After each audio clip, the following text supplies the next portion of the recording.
ാണ് ഈ വാഹനങ്ങളൊക്കെ ഞങ്ങൾ കൊണ്ടുപോയെന്നാണ് സംഖ്യകൾ പറഞ്ഞത്.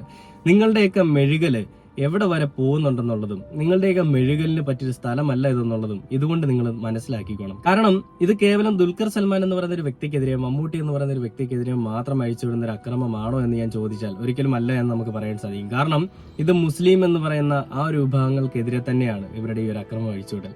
ഹിന്ദു രാഷ്ട്രം പടുത്തുയർത്താൻ വേണ്ടി ഈ മുസ്ലിങ്ങളെയും ക്രിസ്ത്യാനികളെയും എല്ലാം, അതായത് ഹിന്ദുക്കളല്ലാത്ത എല്ലാ ആളുകളെയും അടിച്ചമർത്തുക എന്നുള്ള ഇവരുടെ ഒരു ധാർഷ്ട്യം. അടിച്ചമർത്തിയിട്ട് ധൈര്യപൂർവ്വം അടുത്ത ഇലക്ഷന് പറയാൻ സാധിക്കും, ഹിന്ദുക്കൾക്ക് വേണ്ടിയിട്ടൊരു മതപഠന കേന്ദ്രം ഞങ്ങൾ ഇവിടെ ഓപ്പൺ ചെയ്തു തരാം, അല്ലെ ഹിന്ദുക്കൾക്ക് വേണ്ടിയിട്ട് രാഷ്ട്രം തന്നെ ഞങ്ങൾ ഇവിടെ പടുത്തുയർത്തുമെന്ന്. നമുക്കറിയാം RSS എന്ന് പറയുന്ന ശാഖയിലെ തന്തയില്ലായ്മ കാരണം ഒരു അനന്തു എന്ന് പറയുന്ന ഒരു ചെറുപ്പക്കാരന്റെ മരണമടഞ്ഞത്, അവൻ ആത്മഹത്യ ചെയ്ത് നമ്മൾ കണ്ടതാണ്.